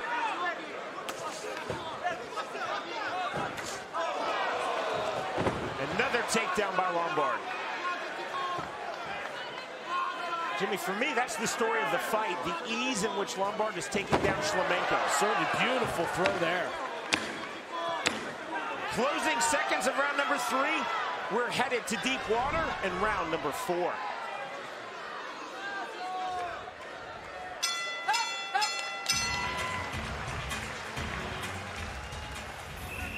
To the surprise, Jimmy, of perhaps many, we are headed to round number 4 of this Bellator World Middleweight title fight. Alexander Shlemenko versus the champion Hector Lombard. I don't think Shlemenko is surprised that we're going to round number 4. I'm not that surprised either. This is a tough dude. He's taking a serious beating, but he's still right in the fight. That's a warrior, Sean. That really is. Keep in mind, Shlemenko did not come here for moral victories. Yeah, he did not. That's an important thing to keep in mind. Alexander Shlemenko is in the black trunks. Bellator's reigning world champion at 185 pounds. Hector Lombard is in the white trunks. Jimmy, on your scorecard. 3 rounds to none for Hector Lombard. 30-27. Once again, only question is, can you give any of those 10-8? Shlemenko landing a kick there.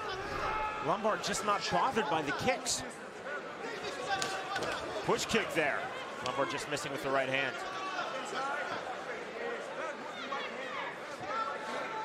You know those sides of beef in the Rocky movie? That's what his ribs look like from here. It looks like beef that should be hanging in a slaughterhouse or something. And you'd hit that all day, it would make absolutely no difference. That's well said. Shlemenko just missing with that spinning back kick. Lombard catching that kick. And again, the takedown. And again, a low close guard by Alexander Shlemenko. So in round 3, Jimmy, I asked you about what you would say to Shlemenko if you were in his corner. For Lombard, he's continually in this position in this fight. What would you be saying to Lombard if you were in his corner? Do what you're doing. You're winning. You're up 3 rounds to none. Keep doing what you're doing. Maybe try and pass a little bit more. Try and get in a dominant position. He's having trouble landing great ground and pound from the closed guard. Try and pass, maybe get to half guard and really lay it on this guy. But once again, I don't know what he's been doing in training. That is huge. I have no idea what they've been working on in camp. Those are the things you do during the fight. Lombard really talks about a champion being made in training. That talent only gets you so far in this sport and indeed in life. Lombard telling us in his fighter meeting that he is always training, and he's always training the same way, whether he's getting ready for a fight or whether he doesn't have anything scheduled. No, he's a gym rat. He's a gym rat. He's in the gym every day. He told us, I'm always in there working out. He's one of those guys, I'm sure if you go into ATT any day of the week, you're going to find Hector Lombard doing something. Another knee by Shlemenko, another knee by Shlemenko. Sprawl, but still the takedown by Lombard. I'm really impressed with Hector's level change. Now, it's here when he's been behind Shlemenko that he's had a little bit of trouble. He doesn't want to commit to put the hooks in. Has one in now. Now thinking about the rear naked choke. Thought about it briefly and decided against it. Shlemenko standing up. Now he has 2 hooks. Lets it go. In a suplex position. Lombard may go for an outside trip. And that's just what he would look to do. The problem with the suplex, it takes a lot of energy. It's great, crowd loves it. It takes a lot of energy to lift a guy up and drop him.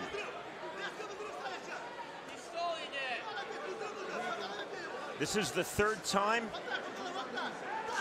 that Alexander Shlemenko, a beautiful throw once has again. gone past 3 rounds.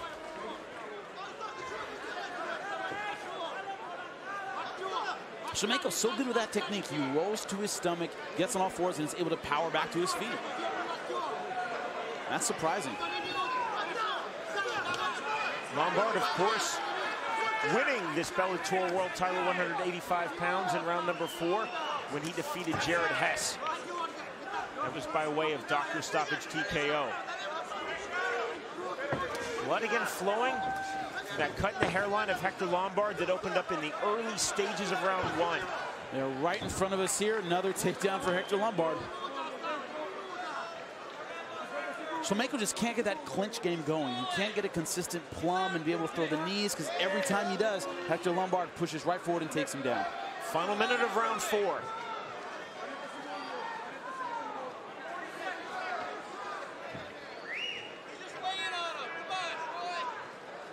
Shlemenko looking at the referee like, hey, he's not doing anything. Stand us up. Well, I think that's what he's saying. I don't know. Body language tells me that he's looking at the ref going, hey, nothing's happening. Stand it up. Review position, both of you. Show. Call to improve the position for both fighters by referee Troy Watt. For Shlemenko, it's virtually impossible to improve this position. It's really hard, unless you have great jiu-jitsu. Dying seconds of round 4. We are headed to a 5th and final round.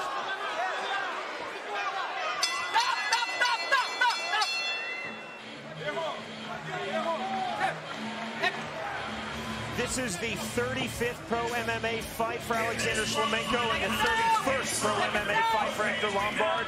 The first time that either man will go into round 5 in professional mixed martial arts. Hector Lombard is a champion, and this is the round where champions are made. Round number 5 of this Bellator World Middleweight title bout. Alexander Shlemenko is in the black trunks.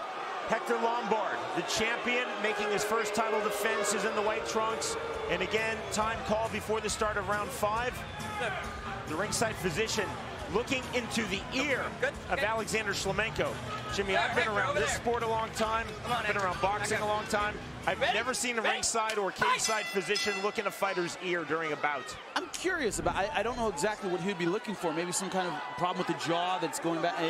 That's all I can think of that he'd be checking for. Back there would be a broken jaw, bleeding in the ear. In this 5th and final round, Jimmy, how do you have it scored? 4 rounds to none for Hector Lombard, 40-36. Could call a couple of those 10-8s. Shlemenko still throwing back in this 5th round. Shlemenko landing on the inside. He's letting it all hang out. I like that attitude. Lombard could not get the takedown there. And make no mistake, he's getting dominated in this fight. Shlemenko came to fight. He's not resting, waiting for the bell to say I went the distance with Hector Lombard. He is here to fight. He's been frustrated by the ground game, the top control of Hector Lombard. This is what he wants. He wants to finish this fight on his feet. He wants a knockout if he can get it. He has 3 minutes, 55 seconds to do it. Shlemenko putting a lot of grunts behind those punches, missing with that kick.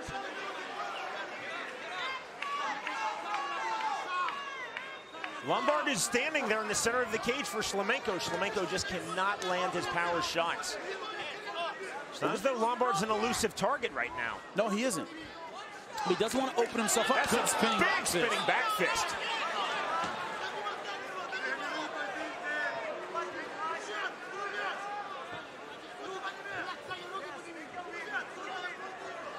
Lombard again trying to slowly walk down his man. Shlemenko moving to his right, missing with that left hand.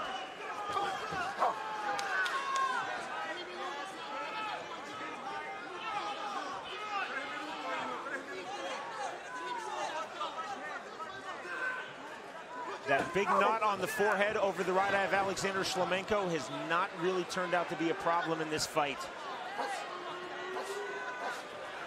This is where Hector has been so successful on top. Shlemenko turtling up every time, though. That's been the problem for Alexander Shlemenko in this fight, Jimmy, the takedown game of Hector Lombard.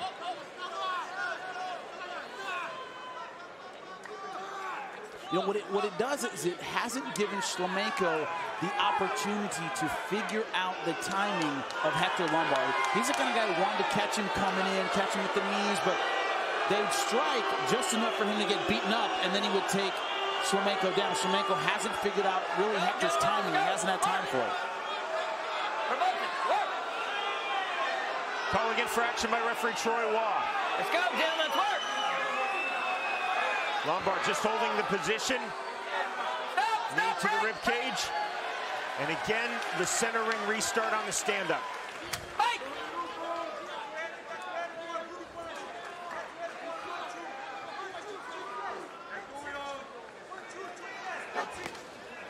Shlemenko. Nice combination. 1-2 on the inside, then missing with the head kick. More aggression, though, from the Russian. Sprawl that time by Shlemenko. Knee by Alexander Shlemenko. Let go of the fence. Let go of the fence. Let go of the fence. There. Lombard again holding the waist cinch. Shlemenko finally figuring out how to land some decent strikes against Hector Lombard in this 5th and final round. Body lock now held by the former Cuban judo Olympian Hector Lombard. Shlemenko holding his own body lock, but that's defensively. Lombard's offensive body lock is still being held. Shlemenko again gesturing to referee Troy Waugh. And that's what Shlemenko wanted. 25th and final minute of this Bellator World Title fight in the middleweight division. Shlemenko's got to leave it all on the line. 40 seconds left. See if he can be a world champion. So far, he has been dominated by Hector Lombard, but there's no quitting this fighter.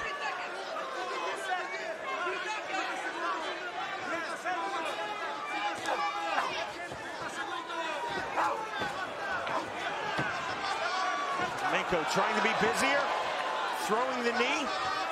Lombard again looking for the takedown, could not get it there. Beautifully done on the trip. This fight will go the distance. All 5 rounds will be completed. The bell, the end of the bout. When we return, we will learn the winner of this Bellator World Middleweight Title fight, Alexander Shlemenko versus Hector Lombard. The final fight in Bellator in 2010 goes the distance. Alexander Shlemenko versus the champion Hector Lombard. Jimmy, on your scorecard. I only gave Alexander Shlemenko that last round. The total for me, 49-46. Hector Lombard. We'll have to see if the judges agree. Ladies and gentlemen, in this world title contest, we'll go to the judges' scorecards. All 3 judges, Rich Green, Tim Bonata, and John Rupert, all scored the bout exactly the same at 49-46. All for the winner by unanimous decision. And still, the Bellator World Middleweight Champion, Hector Lombard.